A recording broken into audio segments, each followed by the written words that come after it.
සුබ දවසක් ආයුබෝවන් මගේ මිත්‍රවරුන් සියලුම දෙනාට. මේ වෙනකොට අපි ගත කරන්නේ 2026 ජනවාරි මාසයේ 3 වෙනි සතියේ එහෙම නැත්නම් ජනවාරි 18 වෙනිදාද. ඉතින් මේ වෙනකොට ශ්‍රී ලංකාවේ තියෙන රොමේනියන් එම්බසි එකේ අලුත්ම අප්ඩේට්ස් ටික බලන්න තමයි අපි මේ වෙද්දි සූදානම් වෙන්නේ. ඉතින් එහෙනම් අපි වැඩි වෙලා ගන්නේ නැතුව යමු මේ සතියේ අප්ඩේට්ස් ටික බලන්න මේ ගයියා ඉන් යුරෝප්.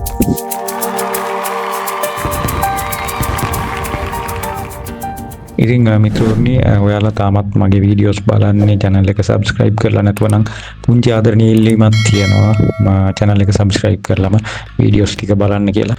ඉතින් පහුගිය සතියේ ඉන්ටර්විව් වලට සහභාගී වුණා ප්‍රධාන වශයෙන් SE කාණ්ඩාංක වශයෙන් ගත්තොත් 214 215 සහ SE 216 කියන කාණ්ඩාංක.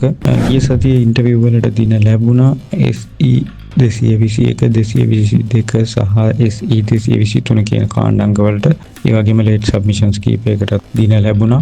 ඉතින් මෙයාලගේ සබ්මිෂන් ඩේට් තියෙන්නේ 2025 නොවැම්බර් මාසයේ අන්තිම දින කීපය දක්වා. ඒ වගේම මෙයාලට ඉන්ටර්විව් ලැබිලා තියෙනවා දැනට 2026 පෙබරවාරි මාසයේ 9 වෙනිදා වගේ වෙනකම්. ඔයත් මේ කාණ්ඩාංක වල ඉන්නවා නම් ඔයාට මේ වෙනකොට දින බොහෝ විට ලැබිලා ඇති.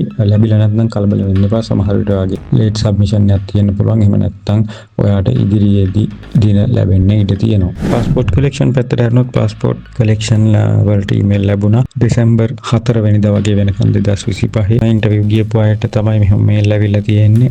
ඒ වගේම පාස්පෝර්ට් කලෙක්ෂන් හෙට එහෙම නැත්නම් 19 වෙනිදා සවස් 3 ඉඳලා 5 වෙනකම් තියෙනවා. ඉතින් පාස්පෝර්ට් කලෙක්ෂන් වලට ඔයාලා සෙල්ෆ් ඇප්ලිකන්ට් කෙනෙක් විදිහට නැත්නම් ඔයාම යනවා නම් ඔයාගේ ඒජන්සි එකෙන් නැතුව පාස්පෝර්ට් කලෙක්ෂන් එකට අනිවාර්යයෙන්ම ඔයාගේ පාස්පෝර්ට් කොපි එක අරන් යන්න. පාස්පෝර්ට් කොපි එක ලියලා අරන් යන්න. I received my passport කියලා. ඒ වගේම ඔයාගේ NIC එක අරන් යන්න. ඔයා ඉන්ටර්විව් ගියපු දවසේ ඔයාට ලැබුණ රිසිප්ට් එක අරන් යන්න. ඉතින් ප්‍රශ්න ගැන කතා කරොත් ප්‍රශ්න මෙන්න මේ ස්ක්‍රීන් එකේ දාලා තියෙන ෆෝමැට් එකට බලා ගන්න. channel එකේ ප්ලේලිස්ට් එකක් තියෙනවා. වෙනම ඔයාලට මේ ප්ලේලිස්ට් එකෙනුත් ඔයාලට පුළුවන් මේ ප්‍රශ්න ප්‍රැක්ටිස් කරන්න. ඉතින් ඩොකියුමන්ට්ස් පැත්තට හරිනොත් ඩොකියුමන්ට්ස් දැනට මෙන්න මේ කියන පිළිවෙලට බලා ගන්න. මේ තමයි අප්ඩේටඩ් ලිස්ට් එක.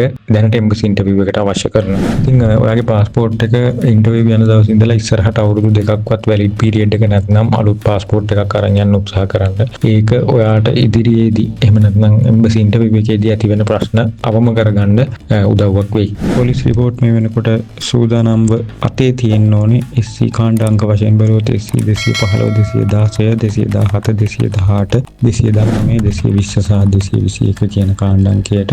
ඒ වගේම පොලිස් රිපෝට් මේ වෙනකොට ඇප්ලයි කරගන්න අවශ්‍යයි SE 222 223 224 225 සහ 226 කියන කාණ්ඩාංක. මේ විදිහට පොලිස් රිපෝට් නැවත ඇප්ලයි කරන්න අවශ්‍ය වෙන්නේ ඔයාගේ එම්බසි ඉන්ටර්විව් එක සහ ඔයාගේ පොලිස් රිපෝට් එකේ ෂූට් ඩේට් එක අතර අවම මාස 6ක්වත් නැතිනම්. ඉතින් ඒ වගේම මගේ මිත්‍රවරුන් දන්නවා මේ වෙනකොට මම එම්බසි ඉන්ටර්විව් ප්‍රැක්ටිස් ක්ලාස් එකක් වෙනම කරගෙන යනවා. ඊට අසුළු මුදලක් අය කරලා. ඉතින් මේ එම්බසි ඉන්ටර්විව් ප්‍රැක්ටිස් ක්ලාස් එකට ඔයාලට ජොයින් වෙන්න පුළුවන්.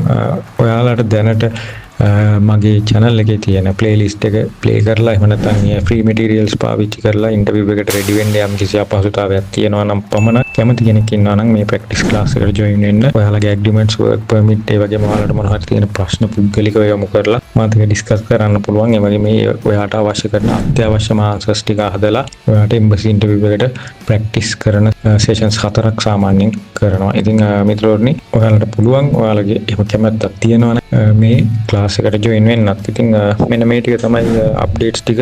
Facebook page එක follow කරන්න පුළුවන් ඔයාලට embassy interview එකට ready වෙනවට අමතරව යුරෝපය ගැන තව ගොඩක් දේවල් අපි රොමේනියාව ගැන Facebook page එක හරහා දැනුම share කරගන්නවා. ඉතින් මිත්‍රවරුනි ලබන සතිය ජයග්‍රාහී සතියක් වෙන්න කියලා ඔයාලට මම ප්‍රාර්ථනා කරනවා.